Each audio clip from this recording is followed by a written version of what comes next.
মসজিদ আমি আগে উল্লেখ করেছি আল্লাহর ঘর।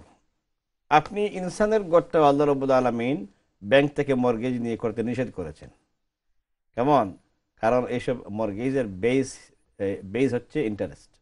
তো ইন্টারেস্ট বেসড যত লোন আছে এই জাতীয় লোন নেওয়া হারাম, মুমিনের জন্য পরিষ্কার হারাম। আল্লাহ রাব্বুল আলামিন কোরআনে হাকিমে খুব শক্ত করে ধমক দিয়েছেন।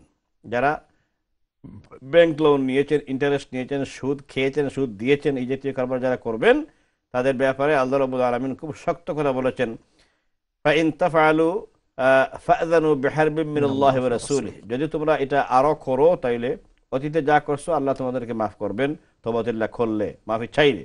আর যদি করো আগামীতে তাইলে তোমরা আল্লাহ এবং তার রাসূলের বিরুদ্ধে যুদ্ধের জন্য রেডি হয়ে যাও। ইন্না লিল্লাহি ওয়া ইন্না ইলাইহি রাজিউন। খুব ধমক দিয়েছেন, সাংঘাতিক শক্ত ধমক।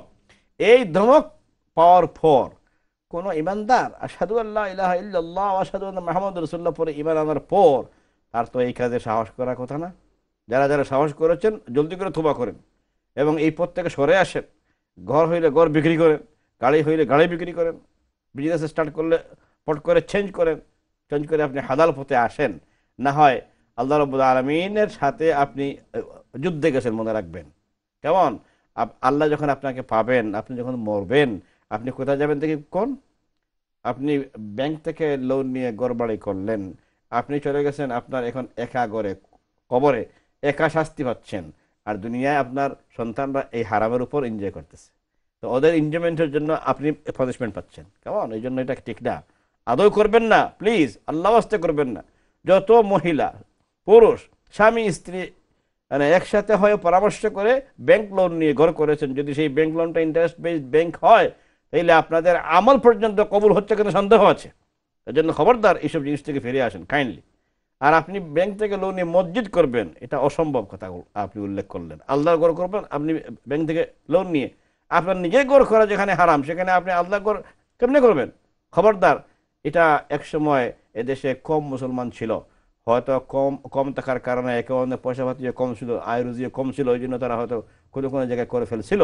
কিন্তু আজকালকে এত মুসলমান থাকা সত্ত্বেও খবরদার এই কাম করবেন না, এই আকামটা করবেন না। আপনি নিজে গুনাহগার হবেন।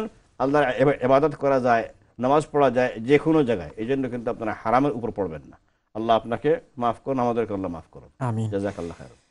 ইনশাআল্লাহ। মুহতারাম, এবারে ব্যাংকে ব্যাংক নিয়ে আরেকটা প্রশ্ন এক ভাই জানতে চেয়েছেন যে ওনার বাংলাদেশে একটা ব্যাংকে কিছু ডিপোজিট আছে, সেখান থেকে উনি নিয়মিতই মুনাফা পান।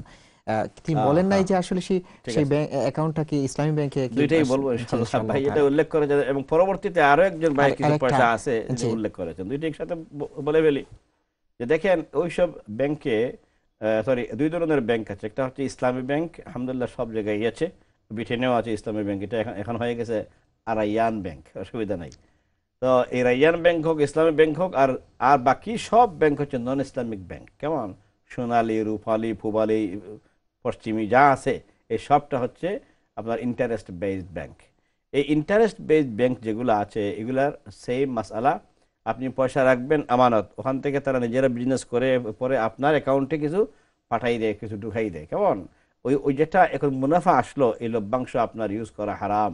এটা আপনি মালিক না, খবরদার। আপনার পয়সার মালিক আপনি, আর লভ্যাংশ যেটা আসছে এটা মালিক আপনি না, এটা হারাম আপনার জন্য। খবরদার আপনি হাত দিবেন না। ম্যাক্সিমাম এই পয়সা উঠিয়ে আপনি গরিবদের মধ্যে দিয়ে দিন সওয়াবের নিয়ত ছাড়া, অথবা কোনো পুল জনকল্যাণমূলক কাজে। কালভার্ট জি, জন কল্যাণ। জনকল্যাণ কোনো কাজে আপনারা ইউজ করে ফেলবেন। That's it.